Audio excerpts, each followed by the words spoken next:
Kamusta pong muli mga katambay? Ito na naman po. Nagbabalik na naman po ang inyong katambay, si Kamanong po, para po magkomento po sa inyo. Samahan niyo po ang inyong lingkod. Bago po tayo magumpisa, siyempre po magandang araw po muna, tanghali, hapon, madaling araw po, gabi, siyempre po sa ating lahat. Saan man sulok po ng mundo, tayo naroon mga kababayan. Ito po mga kabayan, kahit medyo late na po itong aking komento sa inyo, pero pakinggan po natin, napakaganda pong mensahe ng ating Vice President mga katamba. Ito pong nakaraang undas. Ito po, halos parang ngayon lang din po. Ngayon lang din po tayo ang ating undas, di po ba? Dahil A1 o A2, yan po is nasasako pa rin po na undas yan mga tambay, di ba? Yung 31, October, November 1, November 2, I think hanggang November 3 mga katambay. Ito po, pakinggan po natin. Napakagandang pahayag mga katambay. Kung pag-iisipan mo at uunawain mo ang pahayag na ito ng ating Vice President, ito po'y puro patama po ito. Puro patama po ito sa mga politiko mga katambay. Yung pahayag ng Pangulo. Dahil dito po yung sinasabi pong napakaganid, greedy sa kapangyarihan at sakim sa kayamanan mga katambay. At sakim sa kapangyarihan na posisyon po sa gobyerno. Dito po, napakaganda po pahayag. At talagang madadala ka po ng iyong damdamin dahil tanging Vice President lang po nakakakita ng problema ng bansa. Yung talagang gusto niya solusyonan pero hindi niya magawa dahil kung hindi niya kontrolado po ang sitwasyon dahil siya ay nananatiling Vice President pa lamang. At syempre po, yung mga sinamahan niya, yun ang mabigat eh. Yung mga sinamahan niya na makabalik po sa kapangyarihan, hindi po ganun ang hindi po ganun ang kanilang layunin sa ating bansa. Iba po ang tinahak. Iba po ang tinahak ng kanyang sinamahan mga katambay. Hindi po ron sa gustong mangyari na tahak o direksyon na naumpisahan ng mga Duterte. Na iba na po ang landas nila mga katambay. Naging sinasabi pong para na lang po sila sa kapangyarihan, proteksyon, siyempre, kayamanan, at yung sinasabing pagiging greedy sa lahat ng bagay po yata. Ito po, pakinggan na po natin ang ating Vice President. Pasensya na po, nahaba po ang ating intro. Pakinggan po natin ang napakagandang pahayag ng ating Vice President. Nanawagan ngayon si Vice President Sara Duterte sa mga Pilipino ng dasal at kapayapaan para sa bayan sa gitna ng anyay presensya ng kasamaan, inustisya at personal na interes ng ilan. Ito ang naging mensahe ng Vice Presidente kalinsabay ng undas ngayong November 1. Sa isang pahayag, umapila ito sa ating mga kababayan na maidulog sa panalangin ang kahilingan na sana ay maibsan ang bigat ng ating mga pasanin sa buhay. Ito ay sa gitnaan niya ng iba't ibang mga hamon ng kasamaan, katiwalian at mga pansariling interes para sa yaman at kapangyarihan ng ilan na ating kinakaharap sa ngayon.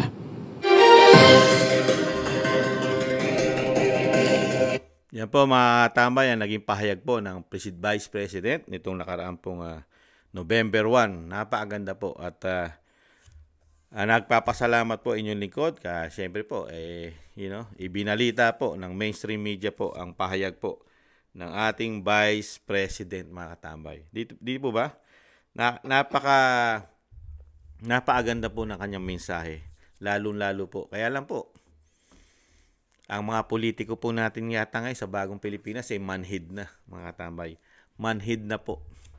Dahil nga po sa pakinabang. Di ba? At kahit sabihin po natin na nananawagan ang Vice President sa nakikita niya po na sitwasyon ng ating bansa na talagang hindi po tayo umuusad, subalit nababaon pa tayo sa kumunoy, di ba? Lalo-lalo sa kaperahan, mga katambay. Lumolobo ang utang ng bansa na wala pong nakikitang progresibo, lalo-lalo na po siyempre ang ating sinasabing pangangailangan araw-araw, di ba? Ang bilihin araw-araw, yan ang una nating pangangailangan dahil hindi naman po pwedeng hindi tayo kakain. Di ba? At yung ating mga pang-araw-araw na gastusin at yung ating mga buwanang gastusin pa. Napakatataas mga katambay. Di ba? Magbayad ka lang ng Meralco, kuryente, tubig. Talaga ubos na yung kinita mo na 600 mga katambay o 600 plus o wala pang 600 ang minimum pag wala ka sa Metro Manila. Ibang klase, no? At ito po, ang napakalupit mga katambay. Sa kabila po ng mga kagustuhan din ng ating Vice President, pero hindi po natin nakikita sa mga sangay ng gobyerno natin. Di po ba? Nakikita po ba natin ang halos pagtugon? Katulad po ng mga kasama po na sinasabi pong nasa bagong Pilipinas. Di po ba? Katulad po ng institusyon ng Kamara, ano po ang ginagawa pong pagtugon sa ating bansa? Yung bilyon-bilyon po na ayuda lamang. Ang kanilang programa, puro ayuda. At yung natutuklasan din po natin, di ba, yung mga proyekto po na ginagawa po. Di ba, lagi ko po sinasabi, mga proyekto, yung mga pera na hindi maipaliwanag, di po ba? Yung perang pumutok, katulad po ng pera sa PhilHealth na hindi bababa sa 90 billion. At yung Maharlika Fund, mga katambay, Maharlika Fund na walang opisina, walang contact number, mga katambay.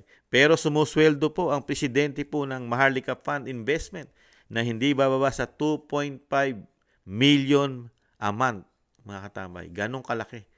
Ibang klase. At yung pera po na nalustay po yata, di ba? Nalustay sa flood control. At napakarami pang proyekto na hindi po natin malaman sa kabila po ng isang damukal na po ang utang natin. Lumolobo po ang utang natin na ang proyekto po natin ay nananatiling nakalubog yata sa baha, mga katambay. Ibang klase. At nakikita po natin kung ano ang solusyon. Ang solusyon po ng gobyerno sa atin. Halos puro band-aid solution. Kaya po, ang ating Vice President hanggang panawagan na lang po. Hindi naman po ito ang priority ng bagong Pilipinas. Yung gusto po, yung mga idea, yung mga gustong mangyari ng Vice President sa ating bansa. Kahit anong panawagan po ng Vice President, halos kalaban niya po lahat ngayon.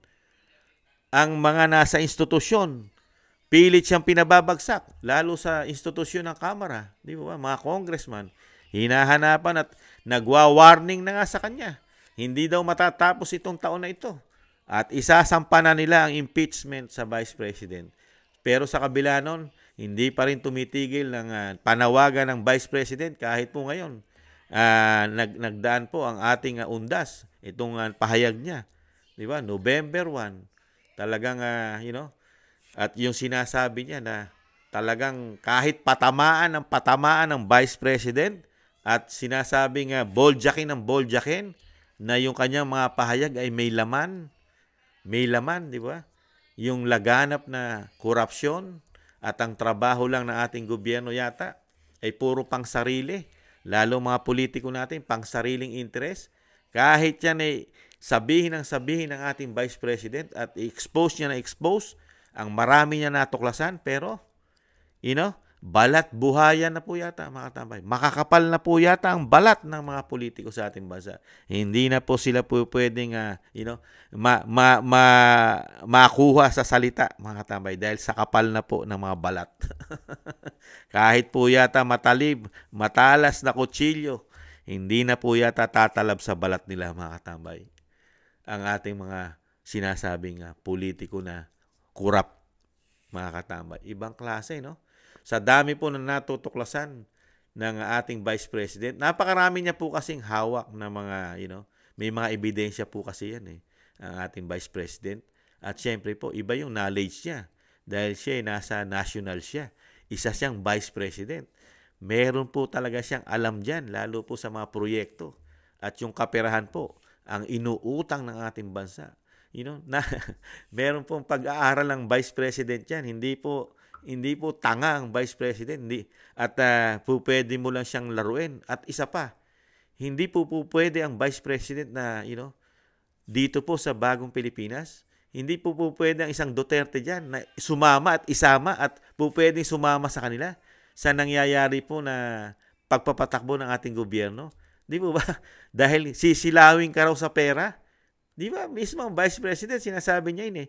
Hindi siya po pwede sa ganun na dadaanin ka lang sa pera, sa budgeting. Lalagyan ka ng mga sobra-sobrang mga extraordinary. Doon ka dadaanin para maging sinasabing bagong Pilipinas ka. Di mo ba? Dahil napakarami po natutuklasan ng mga Pilipino. Lalo po dyan sa Quadcom Committee. Di ba? Ano po ang issue dyan? Ang lahat po ng miyembro po dyan, gada hearing daw po, napakalaking pera daw po ang nakukuha raw po ng mga congressman dyan sa Quadcom Committee o Quadcom Committee. Di ba? Meron na po nagpapatotoo niyan. Nagsasabi. Yun, na talagang isa pang congressman din ang nagsasabi niyan, mga katambay, di ba? Si Pulong. At yung natutuklasan po dyan, ibang klase. Napakarami pong hawak na ebidensya ng ating Vice President. Di ba?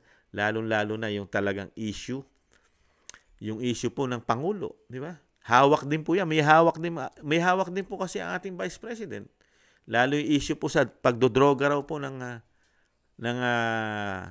pamilya at mismong Commander-in-Chief.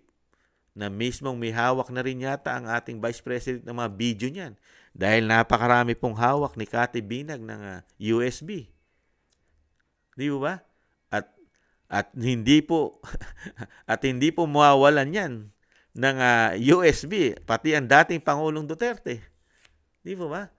Pero never po yan natuldukan. At never po inimbestigahan ng Quadcom Committee yan, mga katambay. At yung mga lumolobo po na hindi maipaliwanag, nakaperahan natin, mga katambay. At nakikita po natin, 3 taon lang po na binakbakan. Magta-3 taon na po. Malapit na magta-3 taon. Binakbakan lang po ng binakbakan ang Vice President sa kanyang confidential fund, mga katambay. Dahil nga, kailangan nila talaga i-demolish yan eh. Di ba? Kailangan nila i-demolish. I-demolish nila ang Vice President. Dahil nga, marami pong nalalaman eh. Marami pong alam, lalo pagdating sa national. Halos alam ng ating Vice President yung pinagagawa po nila ng mga politiko ngayon na mismong sinasabi ng ating Vice President na nagkampi-kampi na sila. Magkakasama na sila. Di ba? Nung mga nakaraang pahayag niya, pati NPA, makakaliwang grupo, kakampi na nila. Mainstream media, hindi naman lahat ng mainstream media. Di ba? Kakampi na nila rin. At yung yellow, pink, liberal, matindi, kakampi na rin. Ibang klase.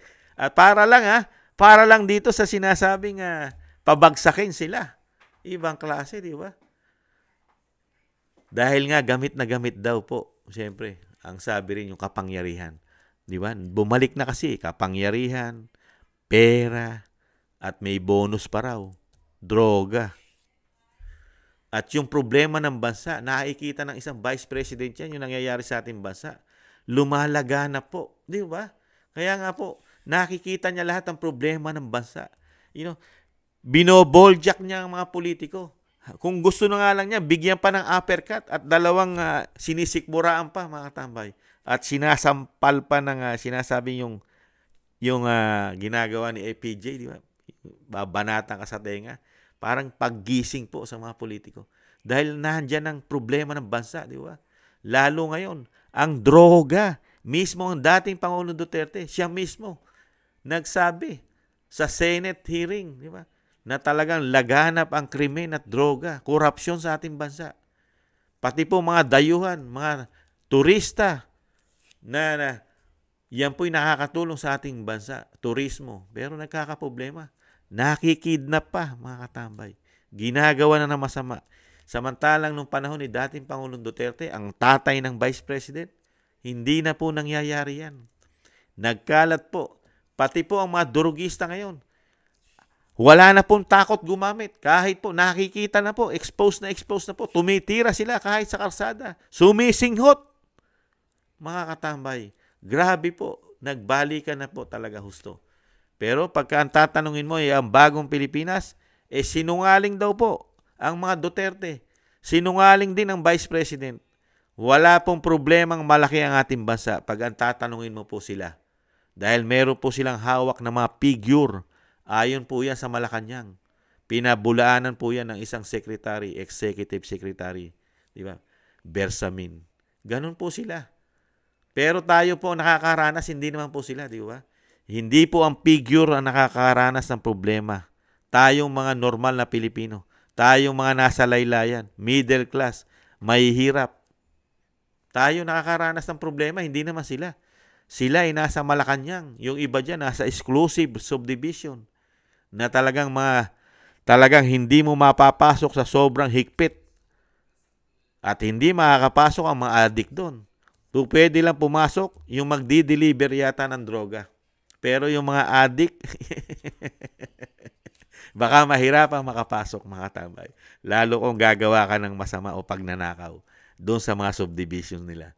Pero, welcome naman daw po, di umano, makapasok doon sa subdivision na yon yata. Kasi pati Malacanang, napapasok na raw po yata ng droga. Hindi daw malaman ng mga Pilipino. Nagtatanong po, alin lang daw po sa dalawa yon? Kung yung pumapasok daw po na puser, kumukuha daw po ba ng supply o nagdadala ng supply sa Malacanang? Malaking tanong po yan. Kaya po safe po sila. Safe. At gamit na gamit po talaga ang gamit na gamit nilang survey, ang mainstream media, gamit na gamit, lalong-lalo po ang social media. Dahil po diyan, nagkalat po diyan ang mga detractors po. Napakaraming detractors po ng mga Duterte diyan sa social media, mga katambay. Talagang karamihan po diyan wala nang respeto. Walang paggalang po. Basta lang po nila mapabagsak ang Duterte, mga katambay. Ibang klase po mga bibig ng mga detractors po ng mga Duterte riyan sa social media. Lalo pag pinanood mo, kala mo alam na alam nila at wala silang nakikita. Isa lang ang nakikita ng mga detractors po ng Duterte. I-impeach, kunin ng ICC. Kunin na ng ICC ang dating Pangulong Duterte. Pero wala pong nakikita silang malaki ang problema, lalo ang korupsyon. Wala. Dahil nga, meron po silang income yata regular income, malalaki. Kaya never sila magkaproblema sa presyo ng bilihin. Di ba? Presyo ng Meralco, tubig, internet. Hindi nila po problemahin yan. Dahil nga, bayad Di ba? Di umano. Kaya dito pa, mga tambay, yung mensahe po ng ating Vice President, tayo lang po makakaintindi nun. Tayong mga Pilipino na nakakita at nararanasan ng ating mga kamag-anak, anak, magulang, ang nangyari pong pagbabago nang mabalik po ang bagong Pilipinas nila. Ibang-iba po nung previous administration ni Pangulong Duterte, ni dating Pangulong Duterte. Di ba? Hindi tayo na problema ng ganito. At hindi tayo ginamitan ng mga survey. Walang mga survey na ginamit. Di ba? Meron mga survey na ginamit, hirap na hirap silang pababain ang approval at trust rating ng dating Pangulong Duterte. Yung approval niya, yung trust rating niya, napakataas, mga tambay. Hindi pa, wala pa, at walang binabayarang survey yan.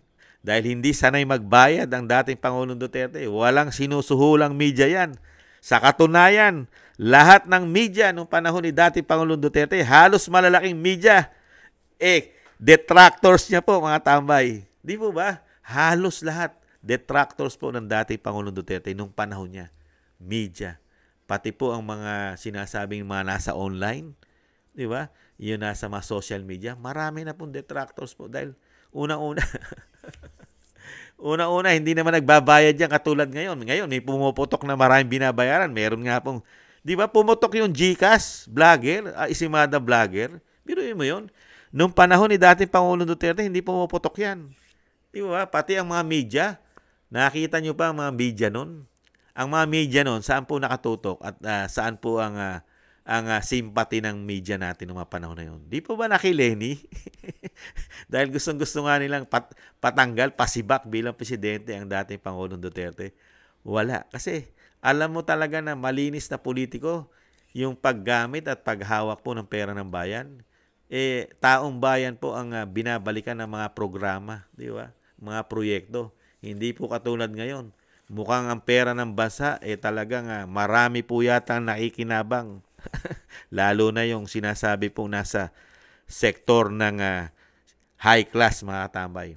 Mga sinasabing mga kasi makasama na siyempre oligarko dyan. Mga negosyante yan May control po ng bansa yan. Dahil ang ating bansa ay nasasakop na ng oligarkiya. Dahil halos lahat na po ay pag-aari na po ng mga oligarko sa ating bansa. Halos wala na pong pag-aari ang ating bansa. Di ba? Yung airport na nga lang, yun, diba? Yung maintenance po ng airport, nabenta na yata, mga tambay. Wala na halos. Ano pa ba pag-aari natin? Ang hindi na lang po yata nabebenta ng ating gobyerno, yung Malacanang. Hindi pa nabebenta yan. At yung Senado at Kongreso.